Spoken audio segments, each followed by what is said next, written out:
Universities normally receive results a few days before they are officially published, so that we can then, of course, put it within our system, make sure everything has been checked and matched.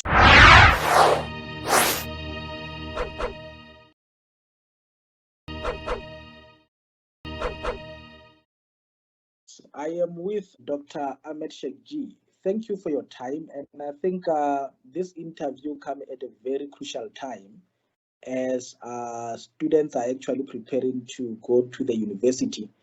There are a lot of questions that they have, their parents and all that. But before I get into the questions that we got from our learners out there, maybe if you can just give us a brief background about who you are, where you come from, and your role within where you are currently working. So over to you and welcome. Thank you, Teboho, and thank you for having me. As Teboho has said, I'm Dr. Ahmed Sheikh G. I currently am employed at the University of the Western Cape, where I am the Deputy Registrar for Academic Administration. Usually the Office of the Registrar deals with student enrollment. So that is everything from recruitment right through to registration, your examinations, graduations, the rules, your system set up within the university, as well as governance, which forms a very strong part of how a university functions.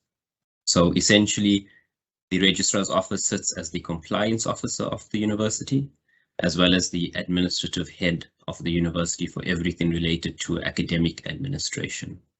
So it is very core and central to a student's journey at the university. While they focus on the academics, the rest of it is administration, which we then try to govern so that they can get through the system and have a quality degree at the end of the day. So that very briefly, Teboho, in a nutshell, thank you so much. Is the Office of the Registrar. No, thank you so much. I think short and sweet. And now moving into some of the questions that we get from the learners. I want to ask, the results were out last week, Thursday. I think Wednesday, the IEB were out. I want to find out now for a parent or a matriculant out there at home who has applied at the university, probably either got a feedback or didn't get a feedback. Does the university get the results directly from the Department of Education, or do they have to come to the university and submit the results? So if you are studying the NSC, or you are studying IEB, or you are studying through Sakai, so that is, of course, the other examination body, the universities will receive results directly from the department through University South Africa. So we, of course, have an agreement with DBE and an agreement with University South Africa that we would get the results directly, and we would then use those results in order to make selection decisions once we receive them. Universities normally receive results a few days before they are officially published, so that we can then, of course, put it within our system, make sure everything has been checked and matched, and we can then, of course, start doing our selections so that when results are released, officially released on Friday, that is when learners can actually go to schools and get the results, we, of course, are then ready to make offers and decisions to them. So essentially, Teboho, we will get it directly. Applicants do not have to submit results to most universities unless the university tells them to submit it. But for most universities, currently we receive results directly, we upload them to our systems, and we then make decisions. Okay, and you are speaking about most universities have them. Under what condition will a university have access to them? And what condition will prevent others from having access to the results? I'm just thinking, how will I know that where I have applied them got access to them or they don't? I mean, in case where I haven't received any communication yet. So in those cases, Teboho, what would happen is when you apply, a university will let you know as to whether you need to submit results or not to them. In most cases, universities will go to receive the results directly from the department because it makes it easier. It's a lot more difficult to receive all hard copies, etc., verify, make sure that you have authentic results. You are not sitting with fraudulent documents. That takes a lot of time. So a lot of universities will go the route of getting it directly. But if a university does not have the systems that are set up for it, they will then, of course, ask a student, or rather an applicant, for those results. But they will always tell you at the time of application whether you need to submit your results to them or not. And the decisions that they make, they will also inform you that we don't have your results or we require your results. But as I've said, for majority of the universities in South Africa, we get the results directly, we use them directly. And if a university has not received your results directly, they will ask you to submit it. Okay, super then. So now tell me, because students apply with their grade 11 results, and often they will either get a provisional acceptance or maybe rejection on the spot. I want to speak about two cases where a student reply, they have a provisional acceptance, and then, or a student reply, they don't get any feedback. Let's leave the one who have been rejected. They've been rejected. Or maybe I'll also touch on the rejection. Maybe let's start with the one who reply, get a provisional acceptance. Does it mean when you've got a provisional acceptance, you will immediately get a feedback now, whether you have now been fully accepted or not? That's number one. And number two, if you were rejected due to your grade 11 and your June results of 2012 of last year, and your grade 11 results, but you have outperformed them. In other words, now you have performed better than the grade 11 and the grade 12 June results, which you have applied with. Will it still be possible to now approach the university and say, I'm no longer that bad performer, now I perform better? Or are you now already out, you are not considered? And the last group will be those who have applied, but for some reason, they never got any feedback at all. So they don't know whether their form was actually been received by the university. I don't know if you remember the three questions, but you can just answer if you remember. No, I got them, Teboho. So your very first question deals with provisional offers being made. Universities, not all universities, but there are a number of universities will make a provisional offer to you. And that may be based on your grade 11 results, final grade 11. It can also be based on your mid-year grade 12. So there are various ways in which universities make provisional offers. Others make no provisional offers, and they will only consider you based upon your final results. But I'll leave that one out for now. Where you do have the provisional offer, that provisional offer will be dependent on a number of things.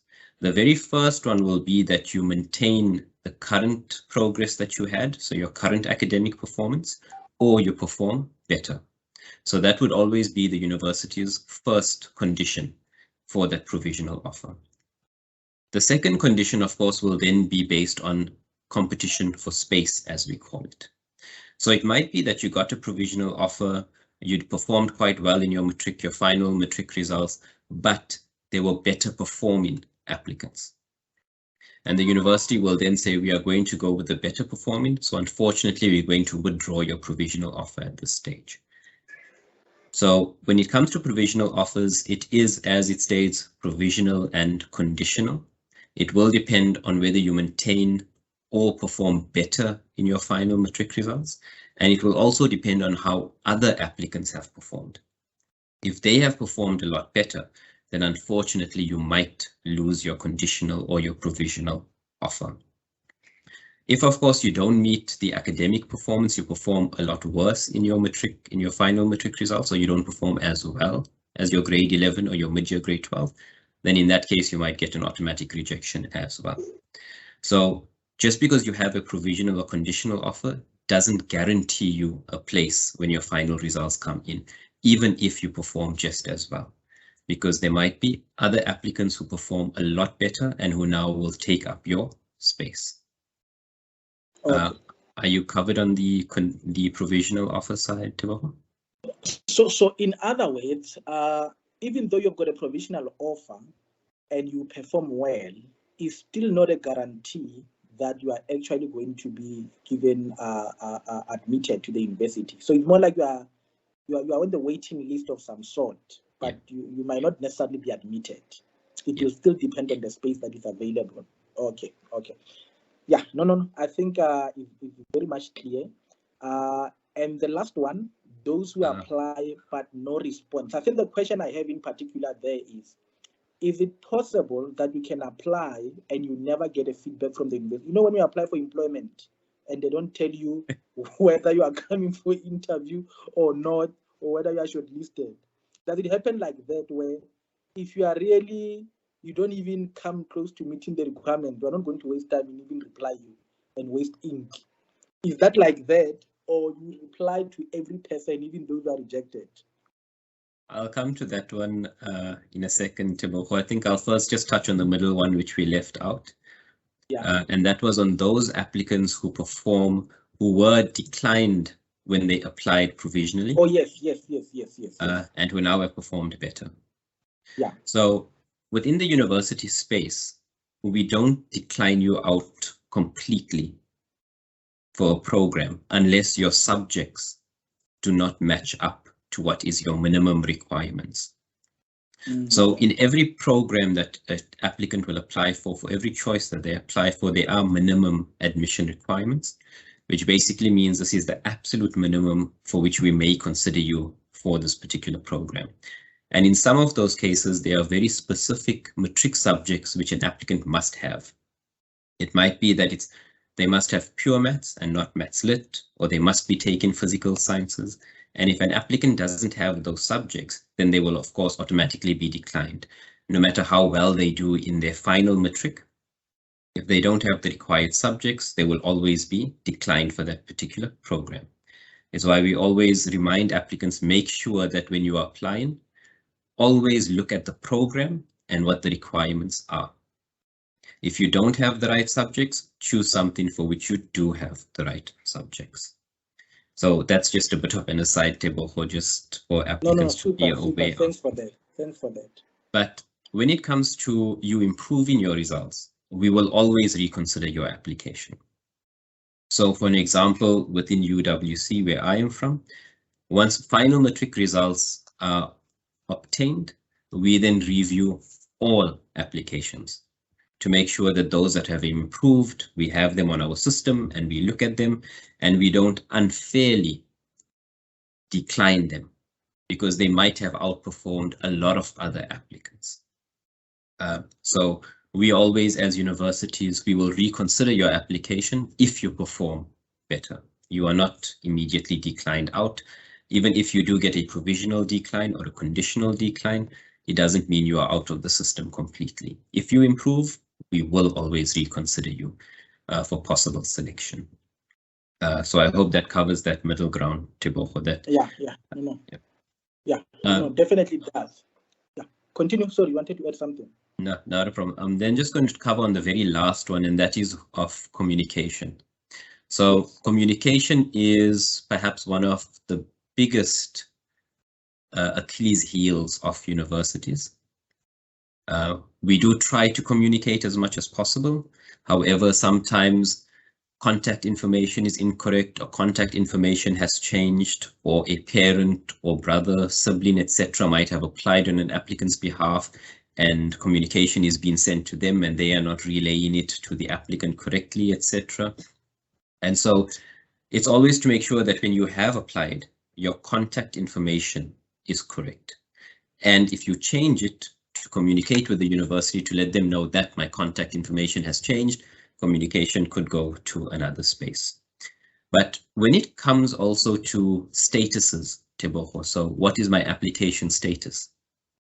Universities have online systems where applicants can go and check what their status is at any point in time. And those are updated either immediately or very regularly. So if you do go onto an application portal and there is the option to view your status, that status will always be updated and you can then know your outcome right there. Universities do communicate with applicants who have been declined because we know that you want to know whether you've been accepted or not. And not knowing is perhaps the biggest part of stress that you can create on an applicant, just because they'll always be waiting. And we don't like to keep people waiting for no reason at all. So what universities normally do is that when we do selections, if you do not meet the minimum admissions criteria and you are declined immediately, then they will communicate that either on their status portal or they will send you an SMS or an email. But they will always let you know that you've been declined. There are instances, of course, where universities do not get through to all of their applications, or it's just that somebody has not pressed a button to decline the applicants and then they might not hear from us. But it's always important to know that if you have not heard from a university, is to just get in contact with them to find out what is your status or what is your application status at the end of the day.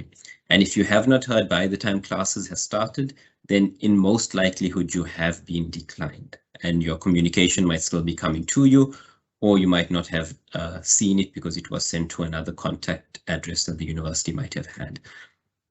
But in all instances, Teboho, universities will try as far as possible to communicate with applicants, whether they have been declined or whether they have been accepted, whether they have an offer that they have not accepted as yet as well. Universities will always communicate just to ease that anxiety and that tension, because it is quite a stressful period for applicants at this point. No, true. So, and thank you for clarifying that. So in essence, if all be well in terms of your communication channels, you should be able to receive some form of communication from the institute. So basically, one can say the advice to any matriculant is that check all the communication channel that you have used. If it's your uncle's telephone, email, or whatever, go there and check it. Probably there's an email. If it's not in your inbox, check your spam. Maybe it's in your spam. Just check all over before you start to go to the university. But if you don't get anything at all, then maybe try to contact the university before it's too late as well, because you don't also want to go during the first week of attendance and they tell you we've been waiting for you, we never got feedback from you. So thank you for that.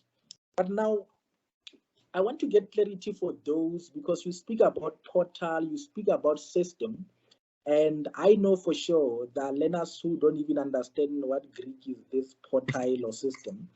So these are learners whom, when they come to university, you still have to encourage them to touch the mouse and tell them you don't bite them, they must relax and press it, you know. So they have no clue what this portal is all about. They are going to hear that word for the first time when they enter the university entrance. Now for those learners, and they probably applied according to them, but maybe they don't even know about the submit button. They think applying is just putting information. They don't know there at the bottom there's a submit, which they're not aware of. So I want to find out, if I believe I've applied, the university has not communicated to me, and I happen to go there wanting to find out about my status. What proof will you want for me, or what should I have as a proof that I have applied?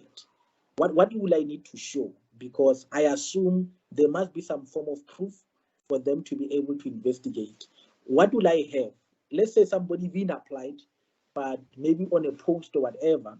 What proof will I have that I can prove that I've applied, but I have not got any communication? So there's two ways in which applicants apply. The first one is the very traditional one, and that is with a hard copy application. Most universities don't accept hard copy applications anymore. There are very few which do. And so for those that are submitting via hard copy, one, first make sure that the university actually accepts a hard copy application. You are not using an outdated form that you might have gotten from somebody, etc. But to make sure that one, the way in which you are applying is correct. So some universities will only use an online application, such as UWC, where it's only via an online application, or with other universities where it is only online. Now, when you are applying online, if you are not applying for yourself, it's very important to know who's applying for you on your behalf, and to check with them how they did it, what they have done, if they received any communication, etc. The reason I say this, Teboho, is that A lot of applicants believe that either a family member has applied for them or a teacher has applied for them, but they have no proof that any application was done. When you apply to a university, whether it is via hard copy or whether it is online, the university will always give you some sort of confirmation. If it is done online, you will get a confirmation letter via email, or you will be able to go onto your application and see that it has been completed and submitted. So when any applicant applies, they'll always receive some sort of a receipt of confirmation that you have applied. If you applied via hard copy, then a university might send you a letter, or if you handed it in at an office, they might give you some sort of a document to say we have received your application, and that you then keep as proof. If you applied online, you would usually get an SMS or you would get an email, and that would say, we have received your application, it is complete, or we have received your application, it is incomplete. We require the following documents from you for your application to be completed. Or you might get a reminder email to say that you have started your application, but we see you have not yet completed it. Please complete it before applications close. So if an applicant comes to us now at this time of the year and they say, I applied online and we can't find them on our system, we would always say, what proof do you have? Did you get an acceptance, not an acceptance letter, but rather an acknowledgement letter? Did you receive any confirmation? If not, then perhaps you didn't actually apply properly to the university. But most universities keep what we call an audit trail, where we monitor what an applicant does the moment they start their application. So even if you've started and you have not completed, a lot of us will still keep that information just for a while, usually for the year, just so that if there is a problem later on, we can go back to it. So you might have started, but you did not submit it. So we would then say, okay, you started it, but you never completed it. Perhaps there was an issue with connectivity. Perhaps you had a problem. Perhaps you just lost interest in applying to this particular university and you didn't want to continue with your application. So whenever an applicant applies to EDHE, there will always be some sort of confirmation that you have applied. Either we'll email you a letter, we'll send you an SMS, you'll get some sort of hard copy confirmation if you had it in a hard copy, but always make sure that you have some confirmation that you've applied and your application is complete. That is a very important part to note. You don't want to miss that. If you applied, make sure you have your confirmation. And if a university has not sent it to you, get in contact with their contact center, their admissions office, and ask them for that confirmation. Because at that point, you might find out, okay, maybe I didn't actually complete it. This is what I still need to do. Let me do it, and then let me get my confirmation. Okay, no, awesome. I think that is very clear. And at what point should a learner or a student at matric who just completed, and I'm talking about those in particular who have not got any form of communication, at what point should I take a step to come to the university? I know you mentioned the issue of calling, but sometimes when there's anxiety, or I remember during our time, you'll call the university, you are holding, they are playing this music until your airtime finish, you call again, they play the music until your airtime finish. When you encourage students to take a step and come to the university? The very first one, before you take any steps to come to the University of EDHE, as you mentioned a bit earlier as well, when you reminded the listeners, was that make sure you first checked all of the communication channels that were submitted to you. If a university has an online portal, an online system where you can check your status, go on there and check what it is.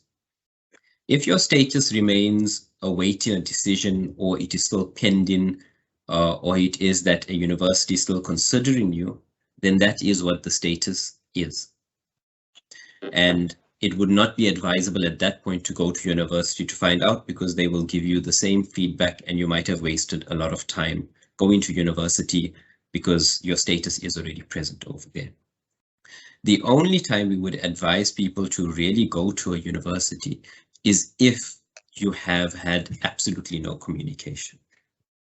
And with that, I say be sure that you have applied correctly, your contact information is correct, and that you are absolutely certain that you've tried either calling the university, emailing them, and if they have not responded, or using what we call web chat, which is now available to most universities as well. But make sure you've applied correctly, your contact information was correct, you've checked all of your communication channels. But we often remind applicants, don't waste your resources coming to a university, especially if your application is still saying pending or waiting decision or still under consideration, because that means the university is still busy with your application. And as applicants accept offers as they register or don't register, universities will either make more offers or they will close it off. But as I mentioned before, universities will try to communicate a final decision as soon as possible. And it is then just for applicants to be a bit patient with universities, because it is a process that one must go through. You must make 10 offers, see how many accept and how many register before you make more, so that you eventually get to your registration number or your registration target. And it is this continuous process of universities making offers, seeing who accepts, who declines, making more offers if they need to, or declining students because now they've reached their numbers and they are completely filled. So Tebogo, going to a university, don't go there unnecessarily. One, universities have your results, so you don't need to bring it. Two, make sure that you have checked all of the relevant portals, relevant sites for your status. And three, make sure that you have actually applied correctly at the various universities or at the university you are trying to query your information from. So we advise applicants normally not to come to university if you don't really have an issue, because it just ends up creating queues, it ends up creating more queries, and you might get the same response that you already see online.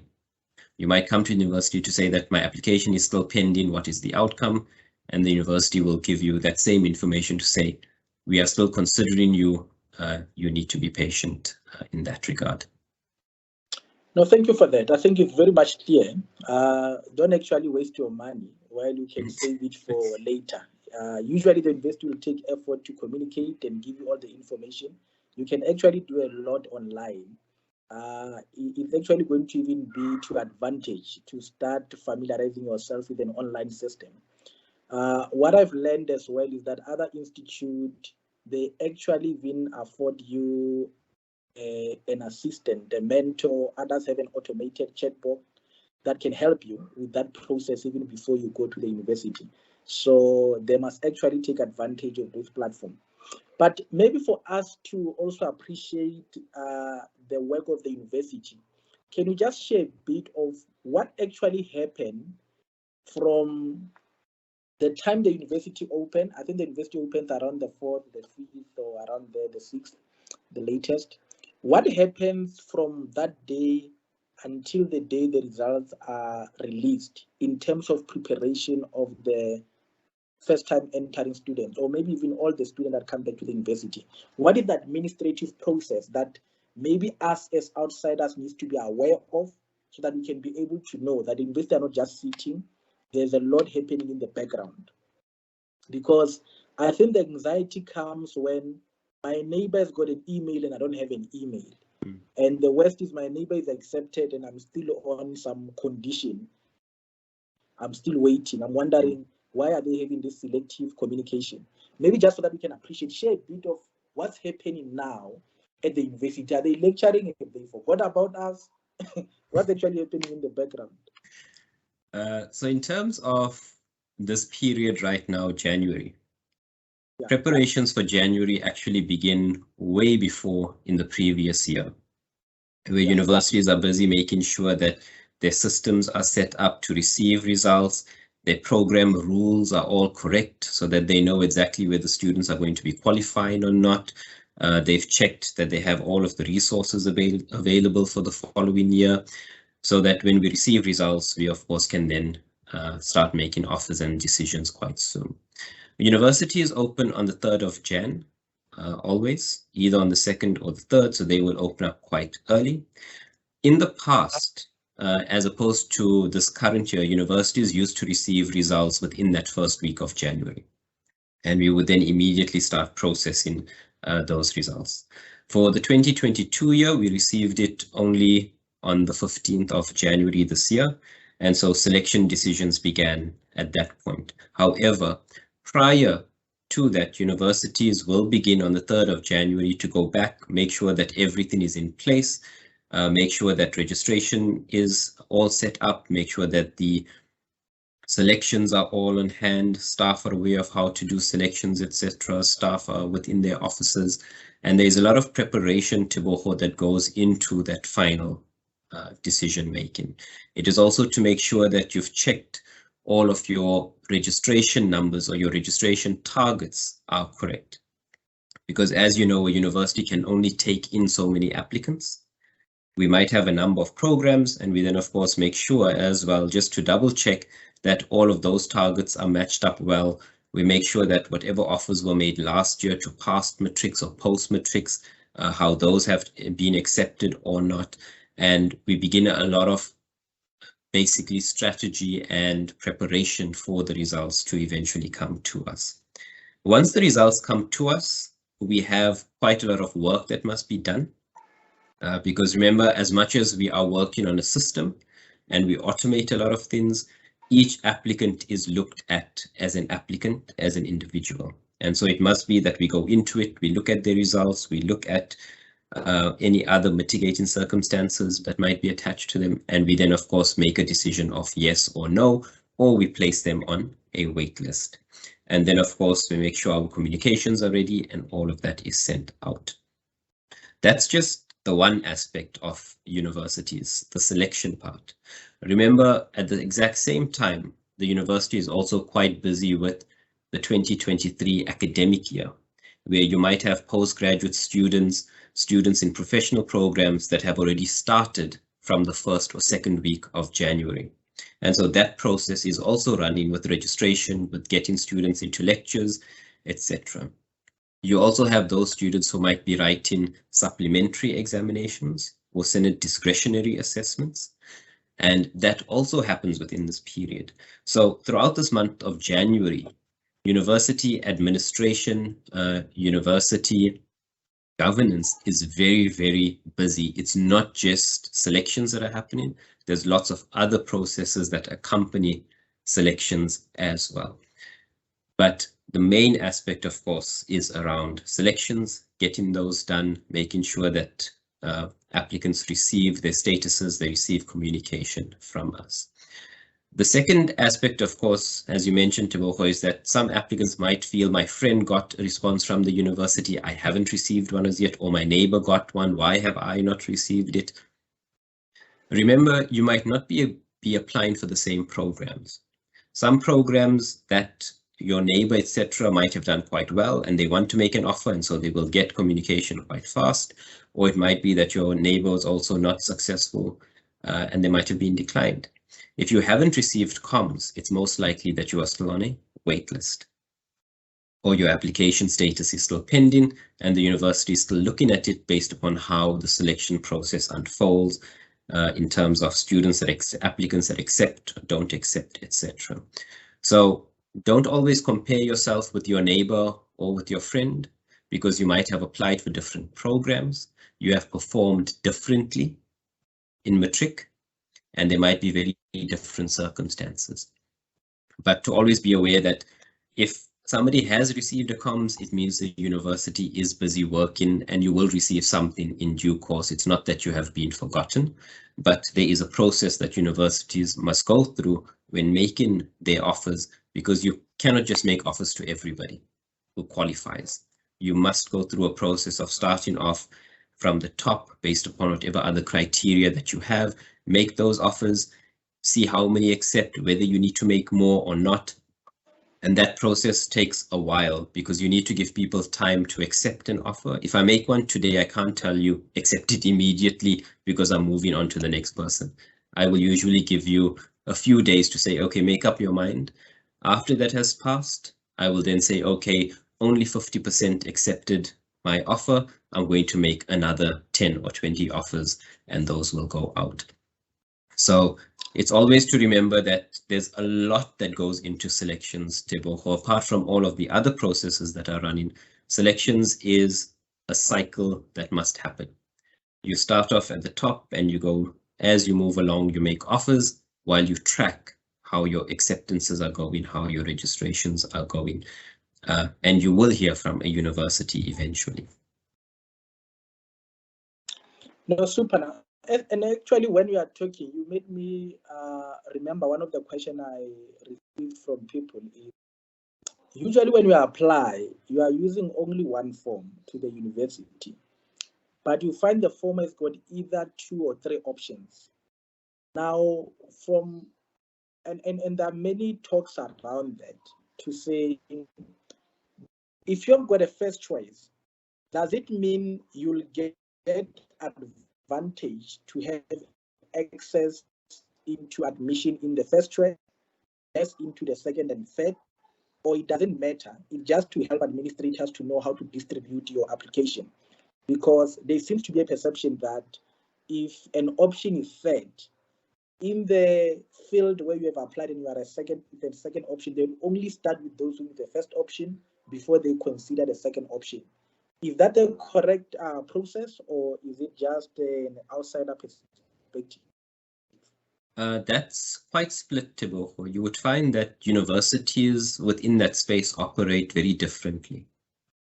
Okay. Most of the universities don't look at whether it is first choice or second choice.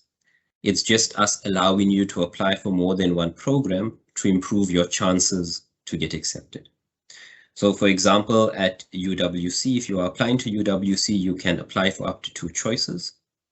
Whether it's first choice or second choice, it doesn't matter to us. We would just take you and put you in those particular programs so that you can be looked at for selections. If, for example, your first choice was Bachelor of Arts, your second choice was BCom, we wouldn't say that because your second choice was BCom, we're not going to consider you, and we will wait for all of those that said BCom was their first choice to be selected first. So in those cases, Teboho, it's always that universities operate slightly differently, but for most of the universities, there is no first choice and second choice. It's just choices that we offer you, and you are not disadvantaged just because a program is a second choice. I'm not sure if I'm covering your question, Teboho. No, you did, because actually others will go to the extreme of saying, let me send 3 applications with all my 3 options as first choice to avoid this whatever view that they have that other institutes are doing. Just in that case, Teboho, remember, universities only accept 1 application per applicant. So even if you do that, the university will discard the other 2 applications because you can only submit 1 completed application. Also, if you are applying online applications usually only allow 1 applicant or 1 application per applicant. And of course, there's a number of choices attached to it. But to submit a number of applications to a university with different rankings won't help you in any way at all. Okay. No, super then. You know, one thing that I've seen the most, particularly on the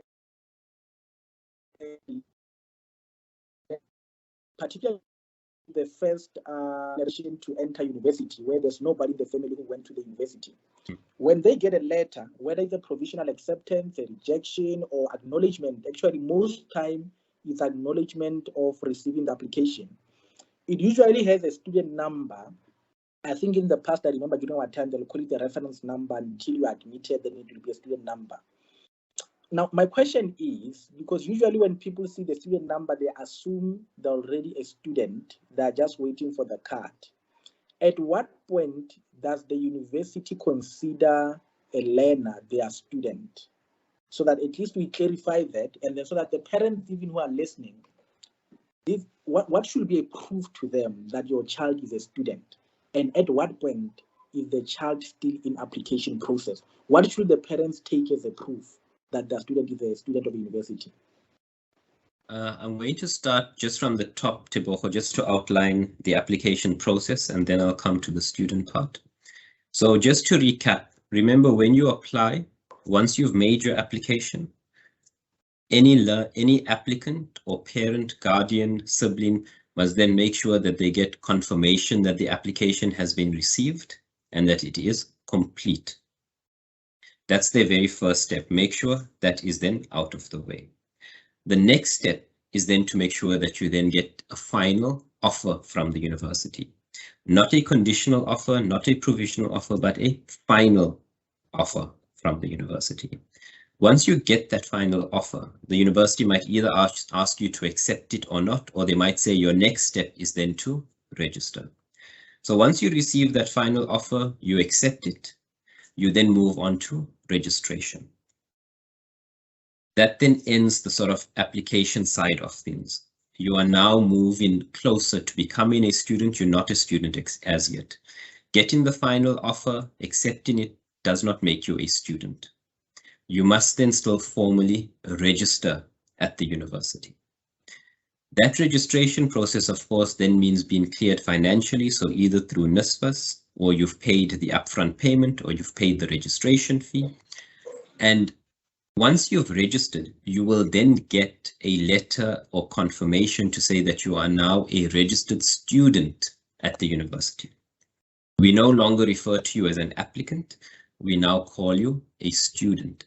And you only become a student at a university once you have registered and you then have your actual student card. So prior to completing your registration, you are never a student at the university. You might have a student number or a reference number or an application number. All of that means nothing up until you actually are registered at the university.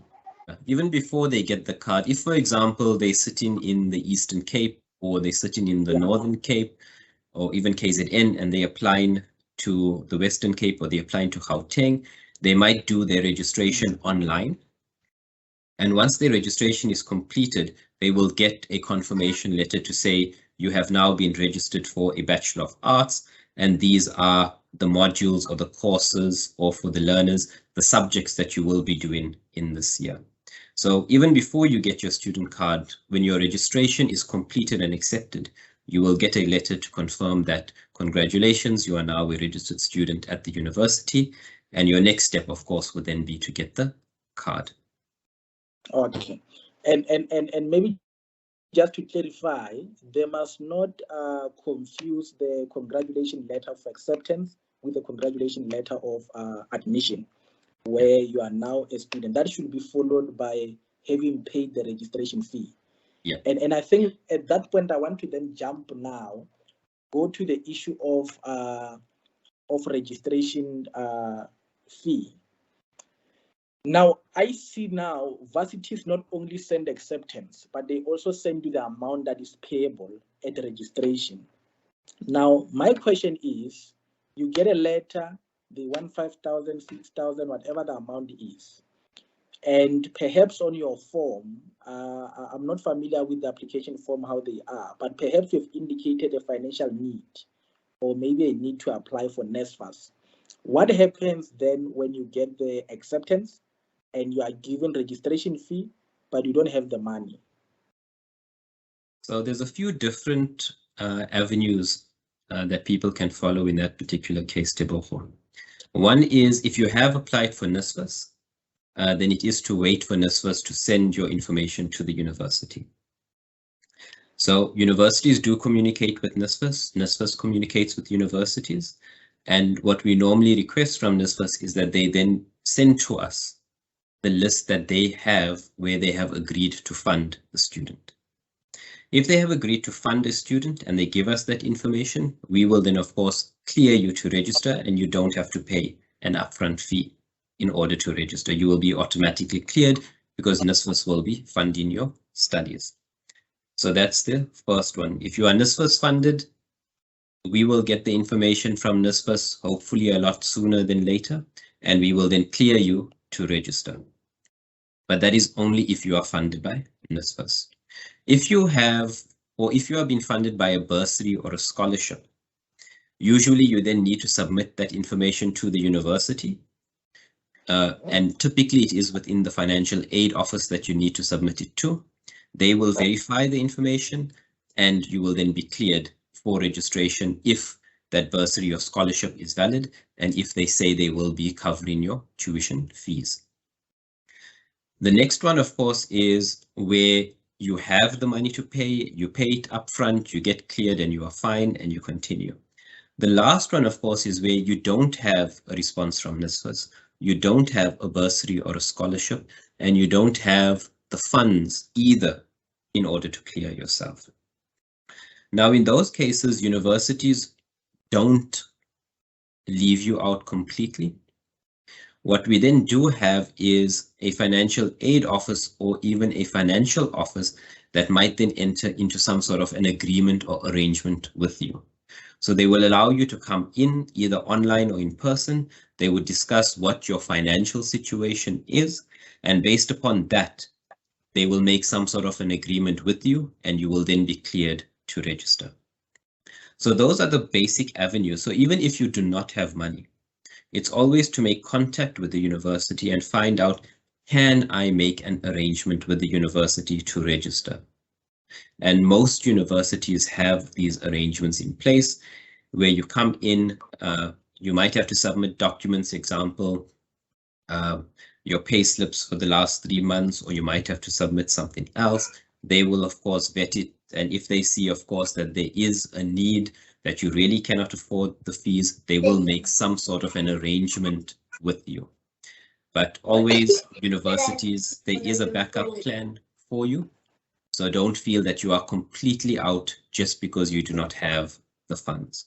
Universities also have their own bursaries and their own scholarships. And if you are truly a deserving applicant and student, they will also offer some of those to you as well. So what I'm trying to get at, Tebogo, is that if you do not have the funds, don't give up immediately. Even if NSFAS has not funding you, if you don't have a bursary or a scholarship at that exact moment, don't give up immediately. Go to the university, contact the university, find out, is there an arrangement I can make? Are there bursaries, merit awards, scholarships that the university has that I might be able to apply for and I might get cleared with? But don't ever just give up. So don't just sit at home and cry and, think you are doomed to fail and not go to university. You must just make a step and communicate with the university. And maybe on that note then, let me get into the financial aspect because we've touched on it already. Maybe if you can just share a bit for the parents out there, what are the requirements for NSFAS? Because I know they've got specific requirements. If you can just break down in simple terms. And I think one of the questions I get a lot is that, will NSFAS cover a postgraduate student? Is it still open? How can they apply? Will NSFAS speak to them directly or they speak to them through the university? I think just to clarify that part. So in terms of the application, firstly, for NSFAS, Tebogo, applicants must apply directly to NSFAS. You don't apply to a university any longer. The process for NSFAS is that you must apply via NSFAS. They have an online portal via which applicants apply, and that is done directly through NSFAS. NSFAS will then communicate to universities as well as to applicants once their funding has been finalized or an agreement has been reached, if they are willing to fund you or not. If you are applying to NSFAS, there are a few criteria that NSFAS uses. If you are a first-time entering student to university, the criteria is a bit simpler in terms of the overall one, but NSFAS does its own checks and has some additional criteria that they add on. But generally, it is open to all South Africans looking to study at a university. So if you are a South African citizen, you can, of course, apply to NSFAS. It doesn't mean you are guaranteed funding, but you can apply. If you are a SASSA recipient as well, you can apply. That puts you in another category, of course. And the overriding principle that NSFAS uses, especially when it comes to funding, and they have this on their website as well, is your combined family income must not exceed 350,000 Rand. This is the current level at which they use.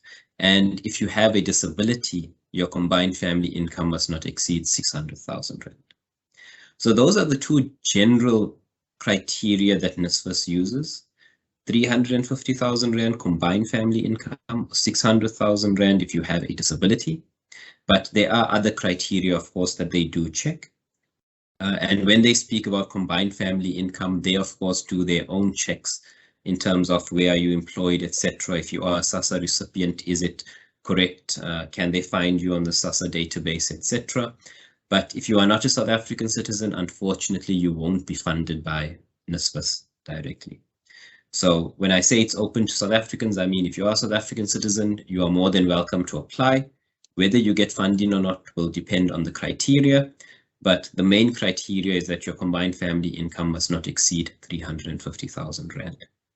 That is usually the general criteria that NSFAS uses right now, and that is for new students. For returning students, or students who are funded in their first year study, they go into their second, or they were funded in their first 2 years, they go into their third. And NSFAS has different rules around that. And that, of course, they must check on the NSFAS website because those change. And they must familiarize themselves with that as well. Okay, super then. So thank you for that. And now let's get into the from the admission now onwards. You have been admitted. At what point will you say a student now needs to come to the university? I know you can pay the registration online and register, but at what point then do you come?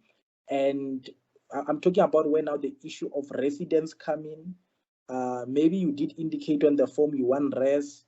When do those things now start to be arranged? And if I get acceptance today, does it mean I need to pack my bags, come? Or the letter will indicate a specific day I must come? How does it work? So when you get accepted, Teboho, what would happen is that you would then receive either immediately a letter for residence, whether you've been accepted or not, or it might come a few days later based upon how universities operate or how they work. If you receive an acceptance, that acceptance letter will then tell you what the dates are, if they want you to come to campus to register, or if you can do it online. When must you come and get your student card? When the academic year starts, so when is your first day of lecture? When orientation is taking place? When the Vice Chancellor's welcome or Rector's welcome is there? So it's always very important that when you do get your acceptance letter, you accept it. You then get all of the other information, which is also available on university websites, so that you know what dates you need to be at university. It's never, ever a good idea to just pitch up at a university. We always tell applicants, don't pack your bags and come to a university, ever, unless you got a letter or you got communication to say, come. Okay. Especially for residences. If you receive a residence offer, the residence letter will tell you when you can come to residence, because residences open at a particular time, because that is when they are now ready to accept students. If you don't receive a residence offer, we also advise applicants don't come to the university because you won't be able to find space for you.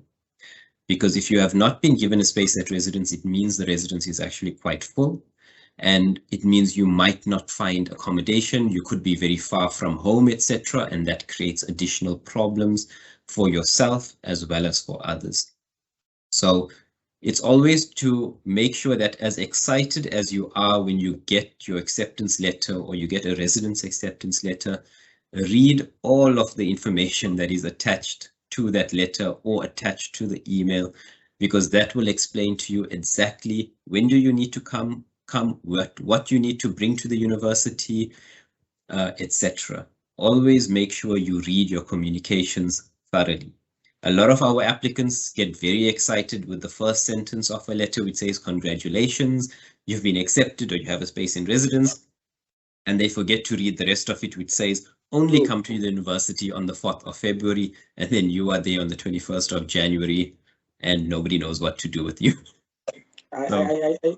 Yeah, I don't know. Totally, that's true. I mean, yeah, I mean, it can put you in a very awkward situation. But then, the question that one might have was, if the letter indicate that come on this particular day to register, and I'm asking on behalf of those who might be in another city or another province, does it mean that day I should come to register is also the day of I'll get the rest? Can I come with the bags on that day? And does it mean by the time I finish registering, I'll have a key? Or is it possible that the registration and residence can be 2 different days? So I might need to travel to a city to register, come back home, go to sort the rest the other day. Is those the possibilities, or are they always aligned by the university so that everything is done on the same day? It's not always aligned, Teboho. Our advice is always that if you've been asked to come to register on a particular day, unless you've been told that residence is open and you have a space, you will only be coming on that day to register and you would have to leave thereafter. However, with the changes at universities where you can do things online, etc., if you are from out of province or you are from out of town, out of city, whatever the case is, our advice is then, rather than coming to the university to register, check with the university if you can't register online, because it saves you transport costs, it saves you accommodation costs of having to come for the day because you might have to spend the night, etc. And it just alleviates some of that tension and anxiety that you might have. Because to be honest, Teboho, residence placement is not always directly aligned to an offer being made or to registration. A residence might only open a week later, sometimes even 2 weeks later. And so our advice is that just make sure you've read the communication, you know exactly when residence is opening, if you have been offered a space. If your registration is happening a lot earlier, maybe check if you can't do it online. A lot of universities are more flexible now that we've moved to remote working, etc. Our experiences with COVID-19. And so we are a lot more flexible in those instances. But registering does not mean you can move into residence at that exact same point in time or on that day. It might be that residences are only opening a week later. Okay, no. Awesome. Thank you for that. And now let's move to the part of registration. You have been accepted, you are called to register. There's something that causes a lot of frustration now to students, choosing your modules. And you find, and I'm just asking this as a generic question because it might differ from institute to institute. Others, they might choose already some compulsory modules that you cannot not choose. You have to do them, but give you an option to add some electives. I'm just using this term loosely, but I would like you to break them down. For somebody, we have to register, and part of the registration require the choosing of modules. Can we just break it down, this concept that they're going to hear most often for the first time? We speak about elective module, core module, fundamental, compulsory. Some of these words are conflated. Some of them are same, they've got same meaning. Some of them, you know, they're just jargons of higher education that the first year might not be familiar with. Can you just break it down before they even choose to understand what are these concepts and what do they mean and what are the implications? Not a problem. So when an applicant applies, they would apply for a particular program. And that program would then happen over a number of years. So in some cases, it might be 3 years, 4 years, 5 years, whatever the case is. Each year, an applicant, or rather a student, must then do a certain number of modules or subjects as they would be aware of it from school. So they must do those modules, those courses, they must do those subjects at year level 1, year level 2, year level 3. Each year level has a specific number of modules or subjects that must be taken. It also has a breakdown of what courses or modules you have to take, you have no choice about it, and which ones you can choose between. So as an example, Teboho, because the students are more familiar with the school system.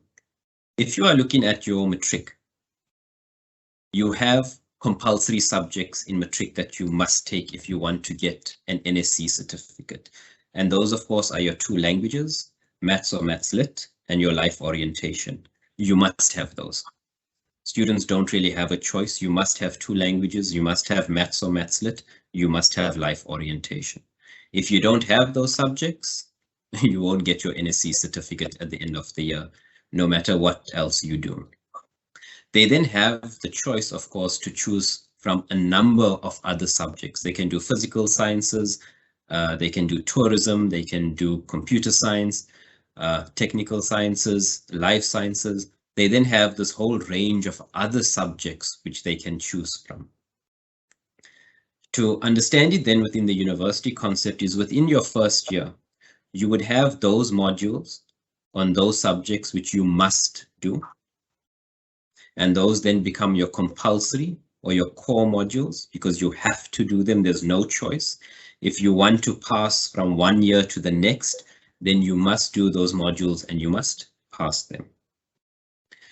The rest of it is then stuff that you can take up throughout the year. So those, what we are then called your electives. So you might want to say, I want to do Afrikaans, I might want to do English, I might want to do tourism, I might want to do political science as elective modules. And there's a list of this that the university has. So I'm going to take just a step back, Teboho. So when you are registering for your first year, you would find that next to that registration, there's going to be this concept of what we call credits. So each module, each course that you want to take will have a specific number of credits, 10 credits, 15 credits, 20 credits, whatever the case is. And in your first year, each program will tell you, you must take 120 credits or you must take 140 credits in total, or whatever the case might be. But you must take subjects that will give you enough credits for that year. Am I making sense, Teboho? You're making a total sense. All right. And maybe in your, to add in that line of thinking, because I know where you might be going as well. And especially when you have to choose your own elective, is it possible that one can have an elective that does not form part of their requirement for a degree, and will it be used? And I'm asking in a sense that a degree will require certain credits. Maybe as you go on, also touch on that, because okay. Some student will ask that I've got a wrong module, I need the right one to make up my degree. You know, yeah, maybe just touch on that as well. Okay, so you then know that you must take a certain number of subjects to make up your total credits for that year. If, for example, let's just say your first year, they say you must have 120 credits. When you are registered, you must make sure that you then take enough subjects, enough courses, so that each one's credits equal up to 120 eventually. Now, within that 120, each program for that year might tell you, you must have these core modules or these compulsory modules. Let's just say you are doing a Bachelor of Arts degree, you are majoring in English. They will tell you that you must take English 1, you must take Standards to English 1, and you must take Principles to English 1. Those are your core modules, which is compulsory, and they equal to 60 credits because each one carries 20 credits. You then have another 60 credits that you must now take up for your electives. So from that 120 credits, you already have all of your core modules, that's 60 credits, and you now have another 60 credits which you must take up your electives. As a student, you will then be given a list of what electives you can take. And normally you would choose your electives based upon whether they are linked to your core modules, and that is what you want to specialize in. Or you might say, I want to actually broaden my horizons. So I want to take electives that are not necessarily linked to my core, but the university still allows me to take. So when you are registering for your electives, you cannot just take any elective at the university.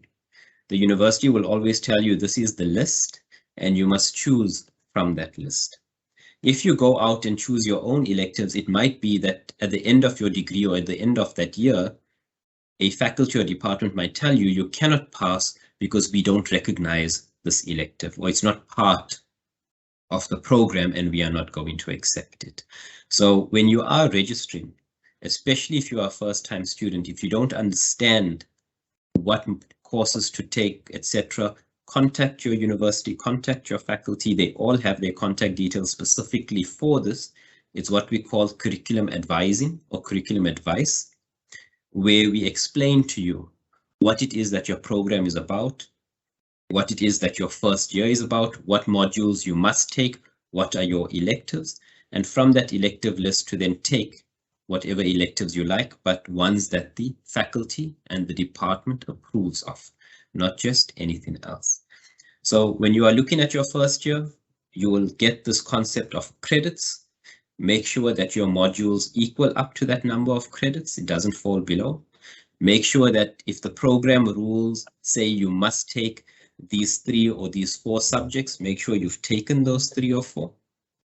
And that your electives are taken from the approved list of electives. And you don't just take any elective offered at the university.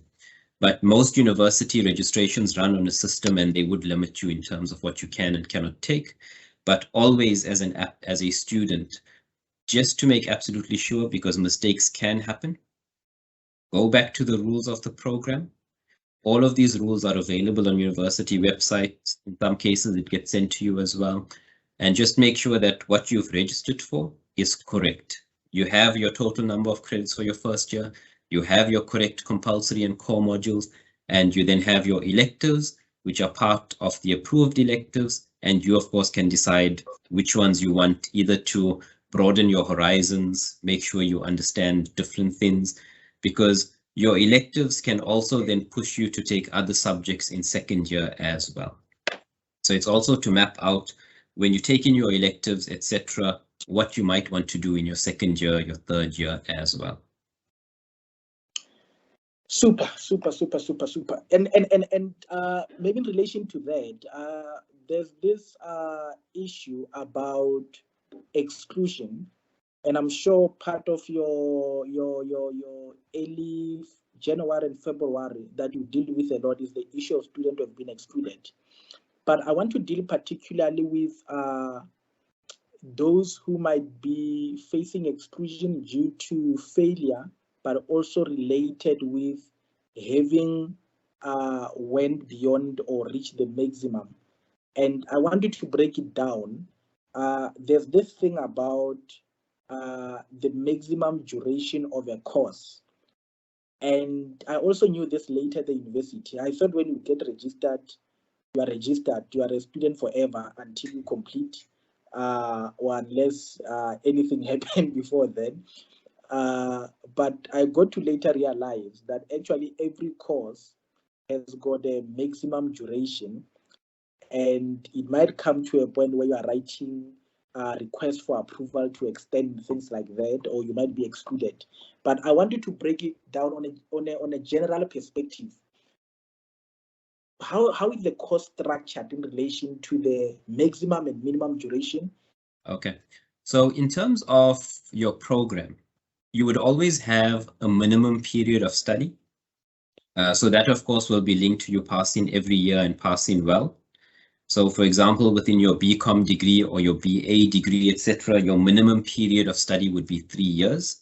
And that would be getting into year 1 passing, getting into year 2 passing, getting into year 3, and then, of course, passing and completing, and that would be your minimum. And not all universities have a maximum year of study for undergraduate programs. And the reason for that is there are very specific conditions from year to year. So for example, you're coming in as a first-time student to the university. You're going to be doing your first year at the university. Some programs have very specific rules where it says you must pass this particular module, otherwise you will fail and be excluded. Others might say you will fail, but you can still continue the following year.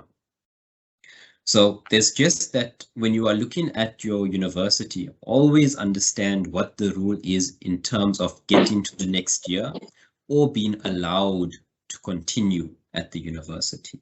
But in the general sense, Teboho, what would happen is that if you have a 3-year degree, normally a university would say that we allow you to fail your first year maybe once, we allow you to fail your second year maybe your second year maybe once, we allow you to fail your third year maybe once or twice, but after that, if you are still failing, we are going to exclude you from the university. Or it might be that by your second year of study, by the end of your second year of study, we want you to have passed all first year courses or modules. Otherwise, we will exclude you.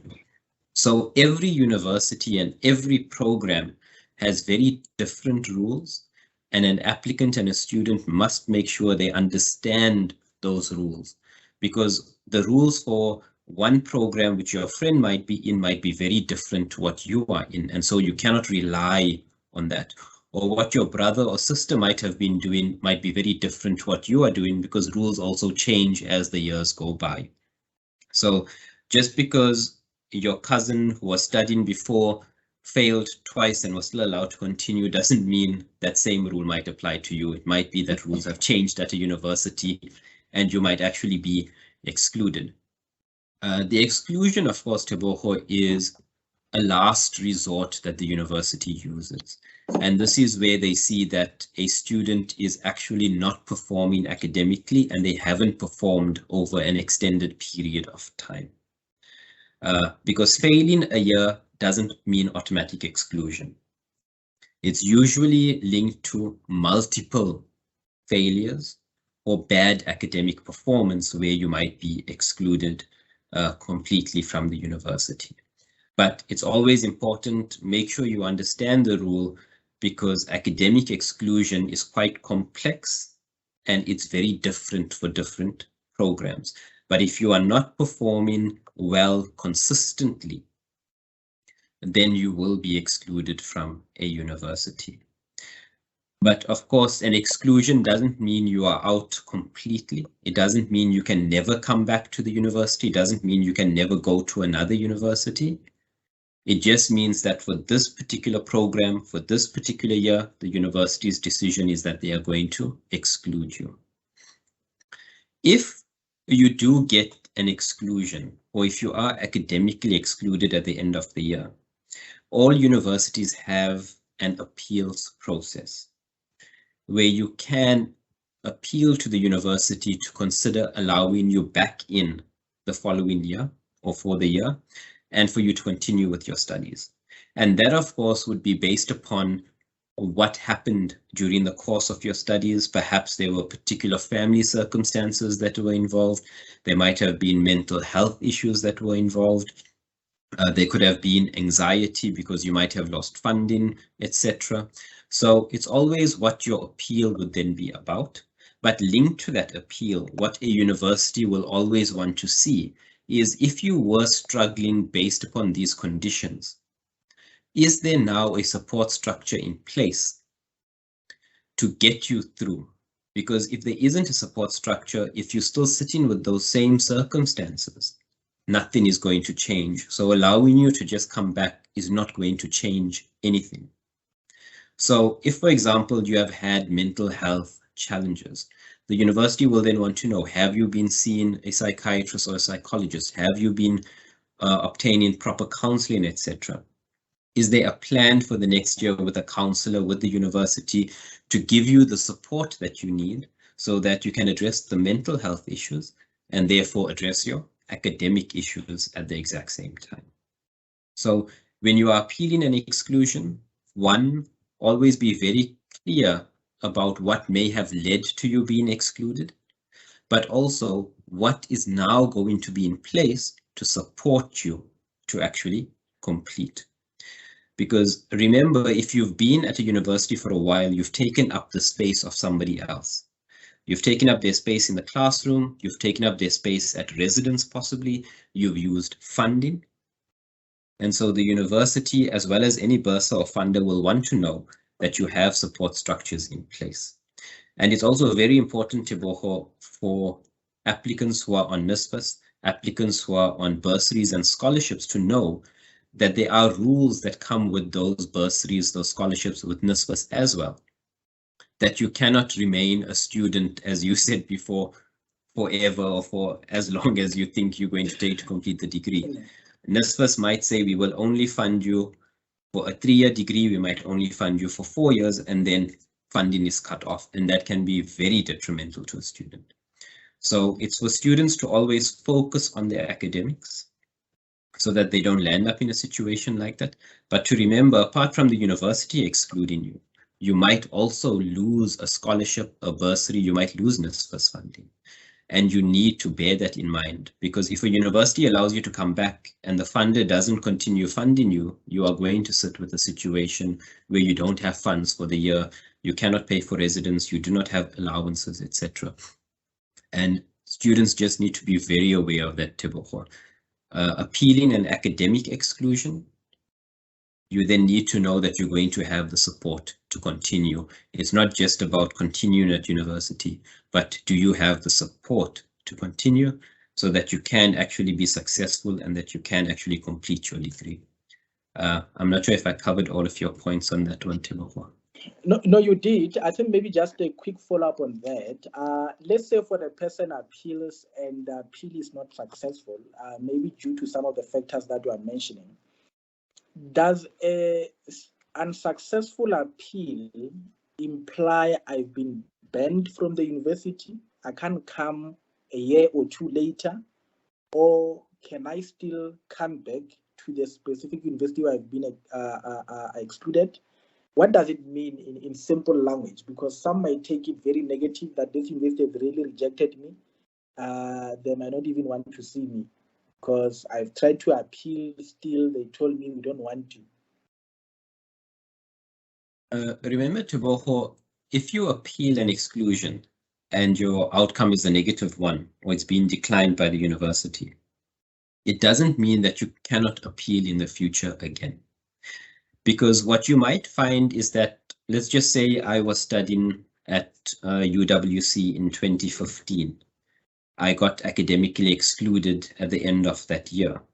I appealed the decision, it came back negative, and they said, unfortunately, Ahmed, we cannot accept your appeal, and we will be upholding your exclusion, and you will need to leave the university as such.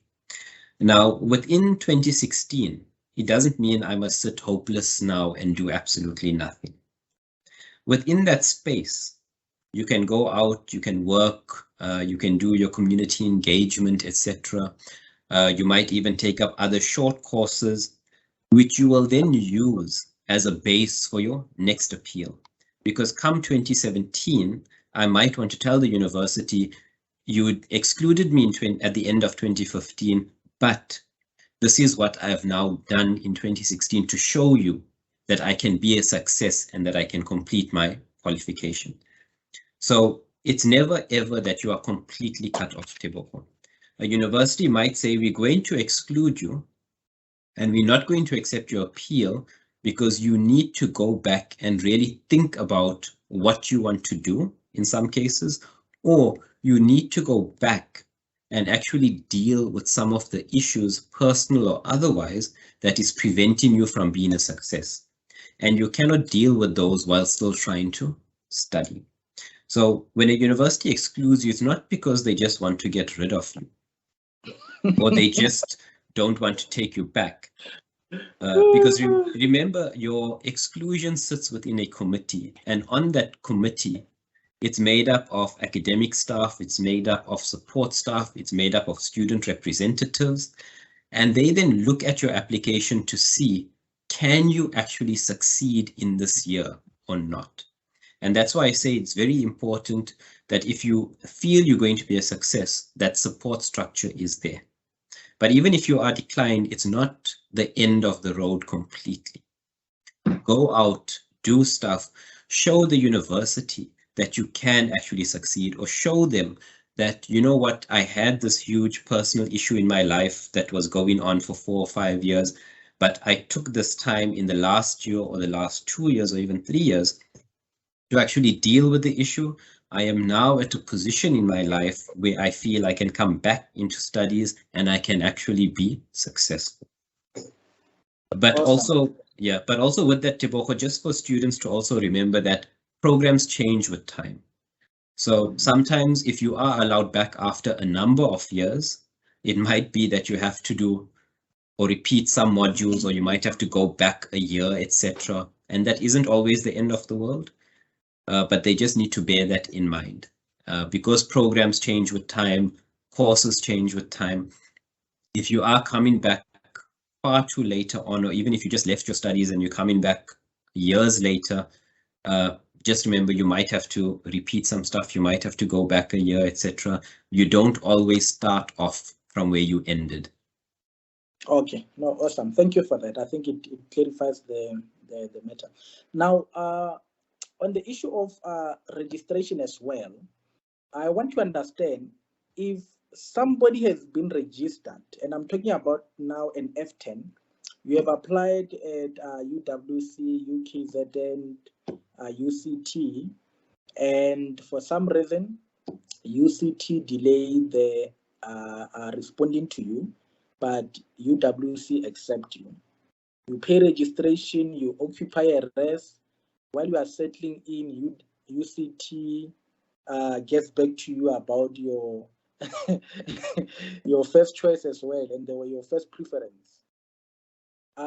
Does a student have an option to go back to the admin and say, please give me my money because I'm gonna need it to register that site, and I want to hand back the key for the rest without being penalized as well, because you need that registration somewhere? Or what's the option? Do I just pack my bags and leave secretly, nobody sees me, and go register? How does it work? Remember, Tebogo, if you have already registered and you want to leave the university, or you want to stop studying, you want to go somewhere else, whatever the case is, you must always formally deregister from the university. Okay. There's a few reasons for that. The first one is that when you formally deregister, depending on the university's calendar and depending on the university's rules, there are specific rebates or refunds that might happen. So if, for example, you registered in January, you want to deregister in February, the university might say, okay, because you're registering so soon, we will give you back 90% of whatever you paid to us, or 100% or 80%, whatever the case is.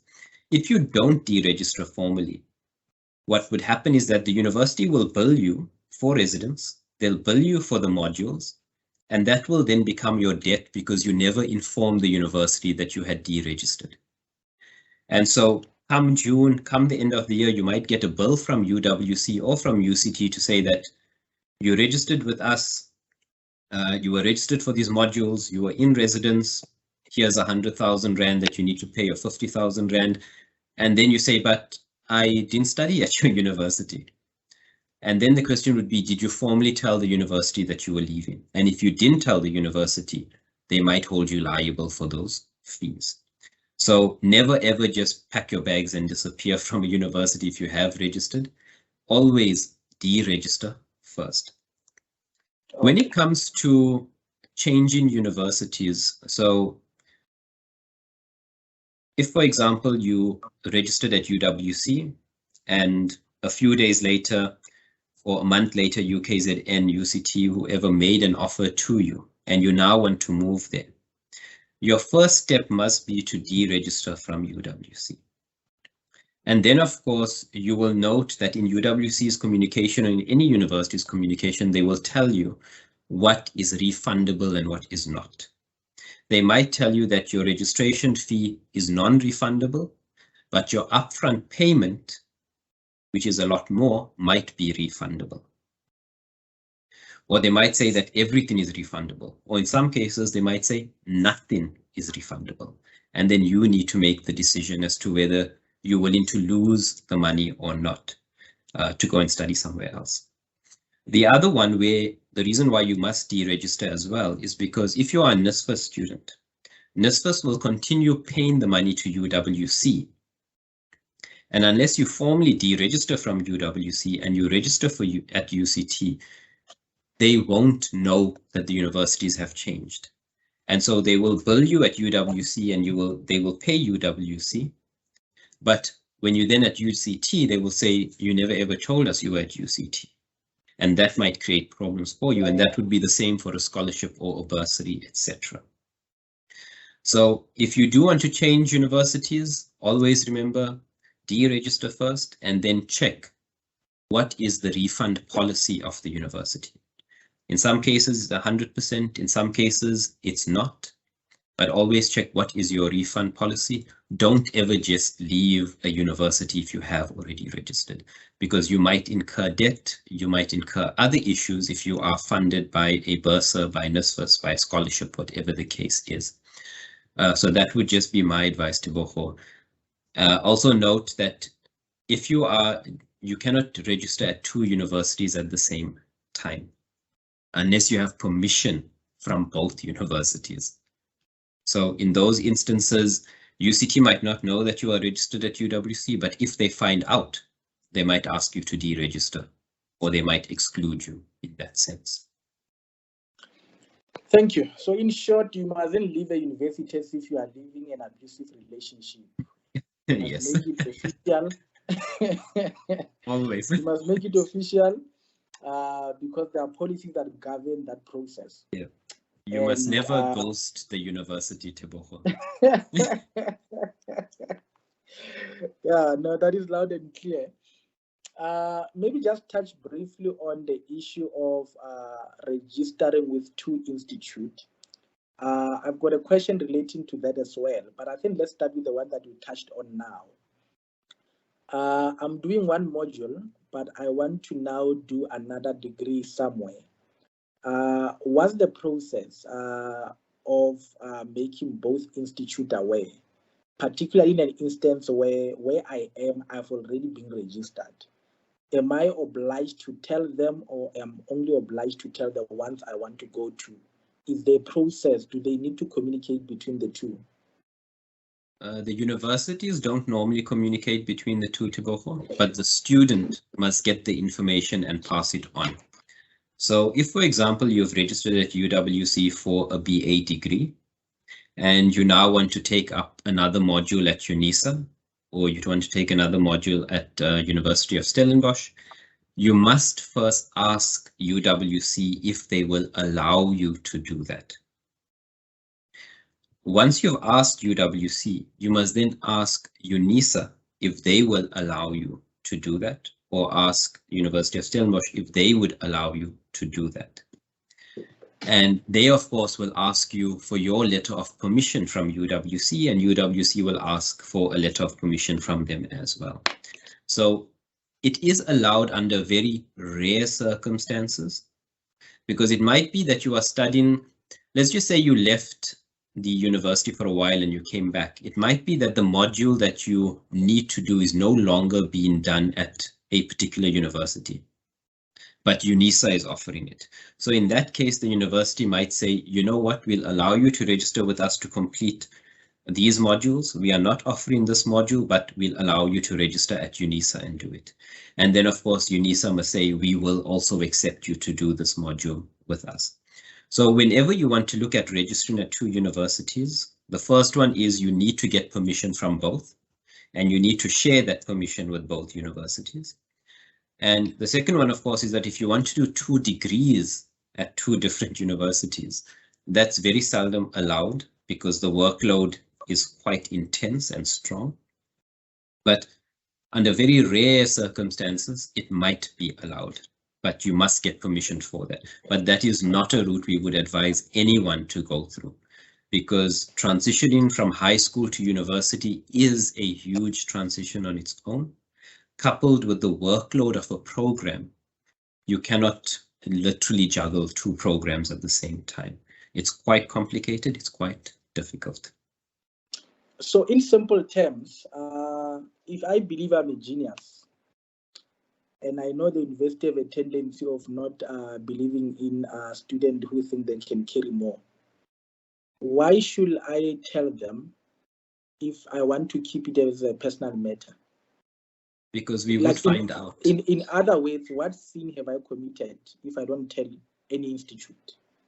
Remember, Teboho, our subsidy at the university, at the various universities, our enrollment plans, which are linked to the Department of Higher Education and Training as well, is linked to registration numbers. It's linked to taking in a certain number of students. It's also linked to what your subsidy would be at the end of the day. And if you just register at 2 universities without permission, you are then interfering with those particular plans and you are causing problems with those plans. But in addition to that, because we report on our registrations, we report on our enrollments, we would find out from each other that a student is registered at 2 universities. And in that case, we then might say we're going to exclude you from the university because you broke the rules of the university and you put yourself in jeopardy and at risk of being kicked out of the university just because you were not willing to follow the rules. I think what we must also remember is that it is not that a university doesn't want to support students who want to carry more than what they have. It's about being also realistic from our own point of view in terms of what we know about student success, about what we know about student discipline, etc., and what we feel would be best for a student at the end of the day. And that, of course, is based upon experience. It's based upon data.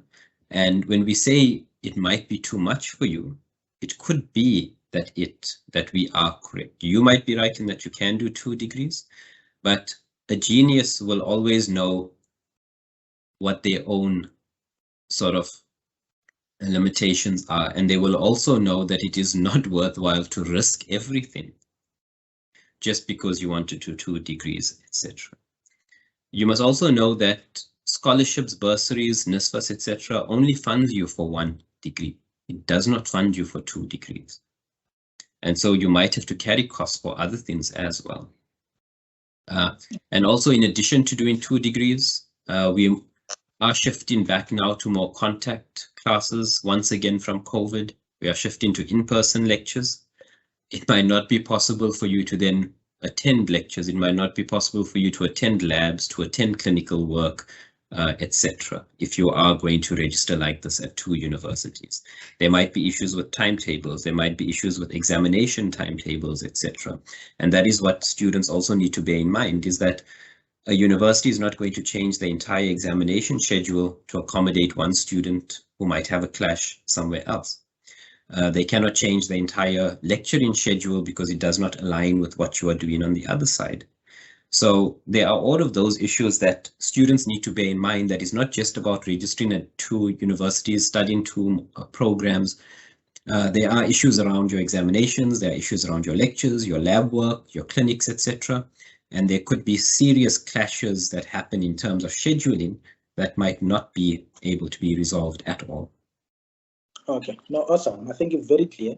And maybe related to that, the last question I think related to that, it's about a student who does final year and he ends up failing or having to repeat 1 module due to maybe financial constraint. The student decide, you know what, it's better I do this module through correspondence, maybe with UNISA, and then deregister from a contact institute to register that 1 module to 1 institute.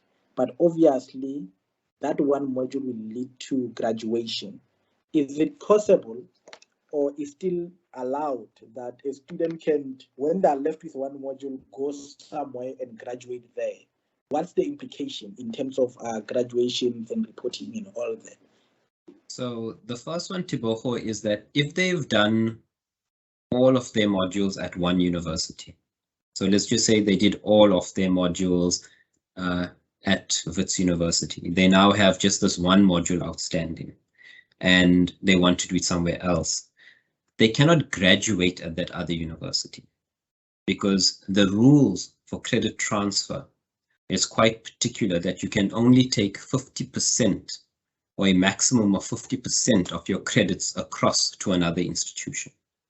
So there's no way you can take more than 50% over to UNISA. And if it's just one module you're doing at UNISA, there's no way UNISA is going to take all of your other 90%. They'll say we can only take 50% and you'll have to do the other 50% with us if you want to graduate with us. If you do have this one module outstanding and you cannot do it at the university because of whatever issues you might have to work, whatever the case is, you can ask for permission to then do it at UNISA or at another institution while still graduating at your original institution. So if you were at WITS, you can ask WITS, can I do this module at UNISA? If WITS says yes, you can do it there. They will then transfer the mark back to WITS, as we do with all of our transfers, and you would then complete with a WITS degree. But you can only do that if you've been given permission to do so. Never ever do it on your own account saying, I thought I could do it. You must get written permission from a university to say that we will allow you to do this module at another place, or we would allow you to do an equivalent module elsewhere and we will transfer it across. You must get permission. In some cases as well, we spoke about compulsory modules or core modules. A university might say this is a core module and we do not allow core modules to be done elsewhere. We will allow an elective perhaps, but we will not allow a core module or a compulsory module to be done elsewhere in order to graduate with us. So those are just things that students must bear in mind. You must always get permission if you want to act in that particular way. And there might be limitations where a university will say we are not allowing it because of X, Y, and Z. So just to bear that in mind, it is a possibility, but it's not a guarantee that you are allowed to do it. Awesome, awesome. I think the good thing is that you can still be able to get, because I assume when you finish then in another institute, you'll bring that proof of results to your first institute and they can then graduate you. Now, let me ask, and I think we spoke about this previously when we met. This is a sneaky question that I get a lot from first years. A person applies for maybe, let's say, engineering, and they perform dismally, very bad at their first years. But then they decide, I was only doing engineering because my parents wanted it. I actually like medicine. Can they then ignore the first year performance and just use their matric to apply into medicine first year? And what is the policy regarding not being open to the first that you are doing matric? And I'm applying, wanting the university to assume that I took a gap year. I want to keep it between myself and my first year institute that I was not actually on a gap year. What's the policy regarding that? Can I just apply with my first year? I don't tell anybody that I failed a first year course somewhere. I pretend I'm just coming from matric with these nice results and there's nothing in between. So what you would find, Teboho, is whenever you're applying to a university, they will always ask you that question, especially if you are not a current matric client for the next year as such.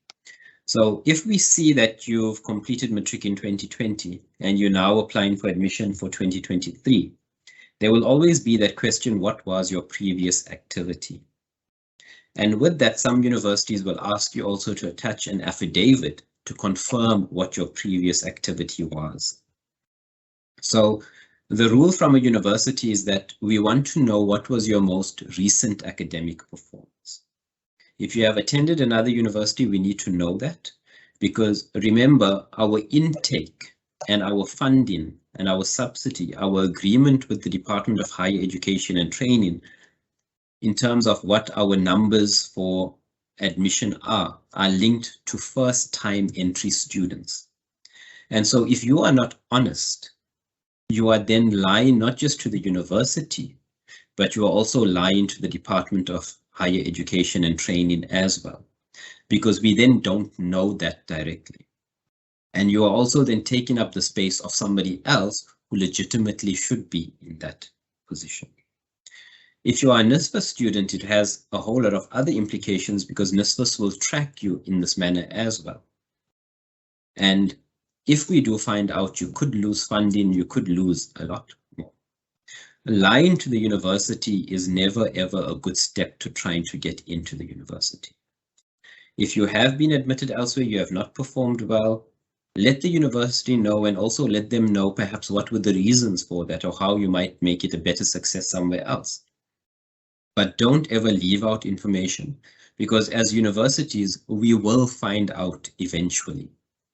And you will then put yourself in a very difficult situation where we might then ask you to leave the university and we may not ask you to return again.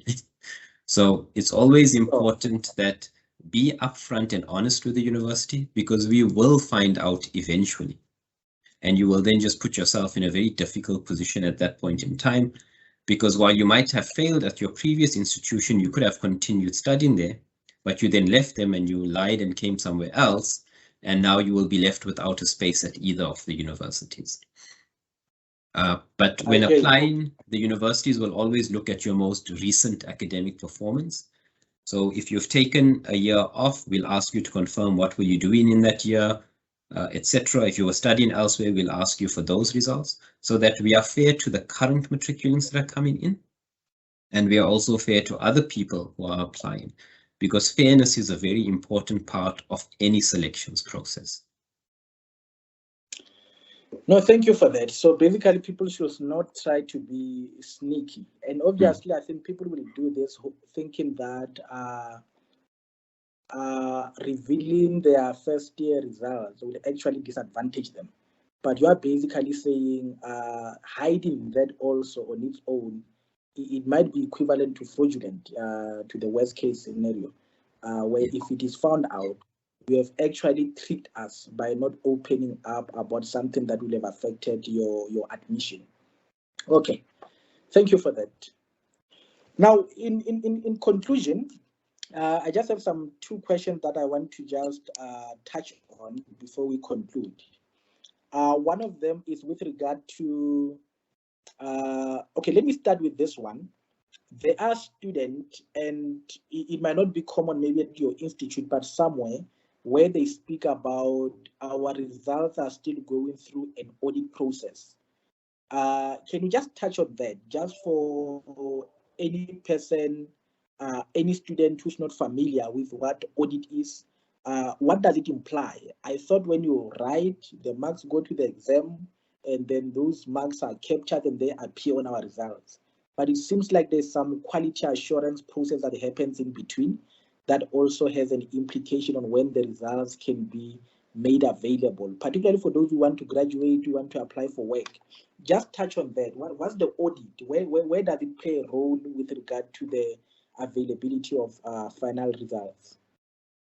So when you write an examination, Teboho, in order to ensure that the marking has been fair, marks have been captured correctly, and the outcomes are correct, there must be a number of checks and balances that a university, a department, a faculty must do. And it starts from the time that the examination is set. So from the time the examination is set, you have internal moderation and you have external moderation. And that basically checks to make sure that the paper is correct, the level of the questioning is correct, the answers are also captured correctly, etc. The marking will also be done properly, and that the paper is of a quality that is acceptable to the university as well as to any external person that might be looking at it. So your audit, as you mentioned, it sort of starts from that point in time already, making sure that the paper is actually of a good quality and of a good standard in order to be administered to the student. Once the student writes the paper, it then, of course, then goes to the lecturer to be marked or to the examiner to be marked. And once they are done marking, it goes through that moderation process again. One, to make sure that the lecturer marked in a manner that was correct. They were not too harsh, they were not too lenient, they didn't leave out any questions, they marked in a manner that was not disadvantageous to the student, and that they marked in a manner where the integrity of the examination is still there. So that is sort of the next part. From there, the marks must, of course, then be captured. Once they are captured, they must then, of course, be checked to make sure that whoever was capturing the marks or how the marks were captured was the mark of that student or of that person. And from there, it is then shown to run through the system to basically see, does the student meet the requirements for this program or not? Because it might be that they have a final mark of 60%, which is a pass at the university, but there might be a rule that says you can only pass the module if your examination mark was 65% or your examination mark was above 55%. And that, of course, becomes sub-minimum rules, and that's a whole different discussion. But it is there to check that the marks are captured correctly and that the student passes or fails the module correctly based upon the rules. From there, the next check is basically that all of the modules that the student now has taken for the year, what they have passed, what they have failed, what is now going to be their outcome. Are they going to be promoted to the next year? Are they going to fail? Are they going to complete their degree? Are they going to be excluded? Whatever the case is. And so once again, all of those modules are checked for that student in that program for that year to see whether their outcome is going to be any one of those or more. And then from there, there's still another check, because in some cases you might have to go to a faculty committee to approve the marks or to approve a certain decision. You might have to go to a Senate committee. And so there's quite a process to get the marks out, so that when we tell you that you have a degree from a university, we are absolutely certain that the integrity of the examination based upon which you are getting this degree is complete, that there's no loopholes where something might have gone wrong, there's no errors, etc. And so we have quite a stringent process at universities for these results and for the final outcomes, because we need to ensure quality and we need to ensure integrity. I know students might think we sometimes take too long, but in order for us to be fair and to tell employers out there, to tell students as well that your degree is of a quality that is acceptable, it's a standard that is high, we make sure we go through all of those processes so that nobody is disadvantaged and that we have quality in everything that we do. Awesome, awesome. Thank you for that. And maybe in conclusion, obviously there are students who are not accepted. They will need to explore other options. I wanted to ask you if you can just break it down in terms of different institutes that they have. Now we speak about bachelor's acceptance, those who qualify to go to university, but the other options regarding universities of technology, colleges, and all that, or what we call FETs. Can you just maybe just give a brief explanation about the difference between the different kinds of institutes that we have, and how can the student at least take advantage of them in terms of their offering, so that one knows that even though you don't meet a bachelor's acceptance, you still have options, and those options are still credible career paths that you can take. So in terms of the different types of universities, Tebogo, what typically happens is that based upon the traditional, the comprehensive, and the universities of technology, we would all issue slightly different types of certificates, diplomas, and degrees. Your traditional universities will focus a lot on degrees offerings, and therefore you must have a bachelor's pass at NSC. Your comprehensive universities will have a mix of certificates, diplomas, degrees. Your universities of technology also similar. But even your traditional universities will offer certificates, they will offer diplomas as well, but very little of those. And so when you are applying to any university, whether it is a traditional university, a comprehensive university, it's always to look at the programs that are on offer and what are their requirements, because those requirements become quite important. And it's also important for learners when they are in grade 12, grade 11, is to be very honest with themselves about where they think their performance is going to be pitched at. Because you don't want to be applying for a program where you know you're not really going to meet the requirements and therefore waste your application, when you could have applied for a program where you know you are quite strong, you are quite competitive, and you will definitely get a space. So the difference between those three universities isn't too great. It's just that some might have more certificates and diplomas than others, and the program offerings might be slightly different. But the main thing for any learner or applicant to bear in mind is always look at what is the minimum admission criteria for that program. And then to look at your matric subjects, do you meet them? Look at the level of your performance. Are you meeting it? And also to be very honest about, is this something that I want to do? Is this something I would qualify for? So that you apply for a program that you know you have a better chance of getting into. The example I gave a bit earlier, Teboho, is that if you are applying for a BCom degree and BCom says you must have pure maths at a level 4, but you only have maths lit, you are never going to be accepted into BCom because you don't have the right subject. So don't apply for that. Rather apply for something where you do have the right subjects. And also, if you are looking at your bachelor's endorsement, etc., apply to universities knowing what your own level of achievement is. Don't apply based upon what your friends are doing, what your family wants you to do.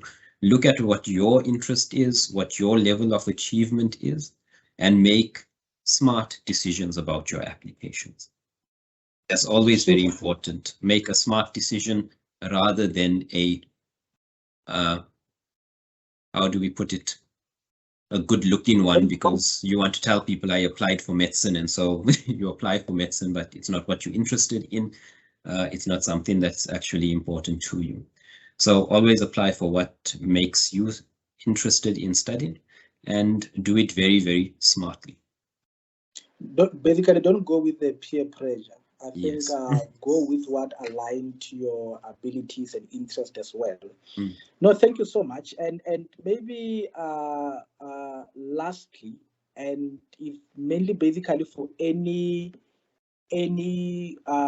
learner who's out there planning to apply to the university, I've asked a lot of questions that you have touched on, but maybe any ways that you might want to share to any student planning to register, waiting for any communication from the university, or any student that is out there not knowing where to go. Are there any last words that you can maybe share with them in preparation for the next, we don't even have much time, the next week or two, so that they can at least wrap their mind around options and possibilities so that they know what to do? Or any advice that you can give anybody out there who just got the results and are exploring options? The very first one, Teboho, is that if you have received an offer from the university, make sure you're checking your emails, make sure you're checking your SMSs. And then, of course, if you are accepting that offer, make sure you know what the registration information is. So go onto their website, look for the registration page, or they would have emailed you the information, and then make sure you follow those processes properly. Don't take advice from other people to say, no, you don't have to do this, you don't have to do that. If the university's registration process says do it, because you might put yourself at risk. So for those who have received an offer, make sure you read your communications properly, and then of course follow the registration process as best you can. And if you have any problems, then to contact your faculty, contact your department, contact the university. They will always assist you in resolving those. For those, Teboho, that are awaiting a decision, we can only say be patient. Selections is a process, and the university will make a decision in due course. If you are not part of the first batch of offers, you might be part of the second or the third, but just to be patient and just check your statuses regularly, either on the university's portals or via their communications areas, etc. For those that have been declined, it's not the end of the world if you have been declined. University is only one avenue to have a success in life. It's not the only one, it's just one of them. And a decline this year doesn't mean you need to also give up on university applications forever. You can always go back, repeat matric subjects, perform better. During the year, take some time off to actually maybe think about what you want to do, take on some work, etc., that is linked to your particular career that you are interested in. But do not just waste the year by sitting at home and applying and waiting for the following year. Do things to sort of improve your marks, do things to improve your experience, whether it's work experience or otherwise, but do something that will make you stand out from other applicants as well. If you have also received a decline from a university, or if you have not applied and you suddenly received your marks and you now want to make an application, most universities do not accept late applications. They do not accept walk-in applications, but you can apply via the Central Applications Clearinghouse. Their website is cach.cas.ac.za,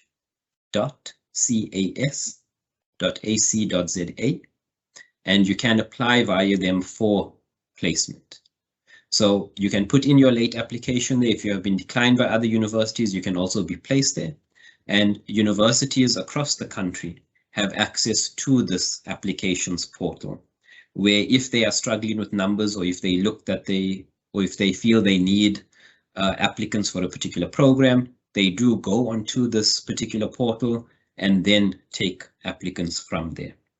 So even though universities don't accept late applications directly, they don't accept walk-ins, you can apply via the Central Applications Clearinghouse. So even on Google, if you just type in CACH, or if you just type in Central Applications Clearinghouse, their website will appear, and we advise all persons who have either been declined or persons who have not applied already to go via that process, just so that you are covered in that sense. And that, Teboho, would be my last advice for those that have not applied, but also for all the others. Well, thank you so much. And I think what I will do, I'll just put that website link just below this video.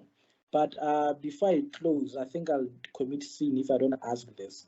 They asked me a question: why do they have to pay application fee? If I'm going to register and pay registration fee, why does an application carry an application fee? And if I have applied and I'm being rejected, can I then come and request it so that I can apply somewhere? So that would be a difficult one for me to answer, Teboho, because UWC doesn't have an application fee. Is it? Awesome. Yes. Awesome. And several other universities also don't have application fees. Okay. So for a lot of students, it's also just to check up on universities. In a lot of cases, and this, of course, is also a word of advice to parents, parents who might have learners, children, etc., that might be going to university in the future, is that check the university website to see whether they are actually charging an application fee or not. There are a lot of con artists, there are a lot of swindlers which say, I will apply to the university on your behalf, and then they ask you for 200 Rand, 300 Rand as an application fee, whereas the university does not require any application fee. So just check up on which university you're applying to. Not all universities require an application fee, but for those where an application fee is required, unfortunately, it's not refundable. Because remember, when you are applying, the system, the administration, the services must still be carried by somebody. And so that money that you paid goes into ensuring that your application could go through the process. Whether it was successful or not doesn't mean you can get a refund on that. So that's a bit of a difficult one for me to answer, Teboho. But in most cases, your application fee is not refundable if a university is charging you an application fee. No, awesome. Thank you so much, Dr. Ahmed Sheikh G. Thank you for your time. And I think this interview comes at a very crucial time as students are actually preparing to go to the university, there are a lot of questions that they have, their parents and all that. And I think you have touched on the key questions that they will be asking. And I hope what you have touched on will bring some clarity on how they move forward and are able to maneuver their at least first month in getting their kids being admitted to the university. So thank you so much, and thank you for your time, and all the best with all the preparation in the first half of the year and for the rest of the year. Thank you so much. Thank you, Teboho. It was a pleasure.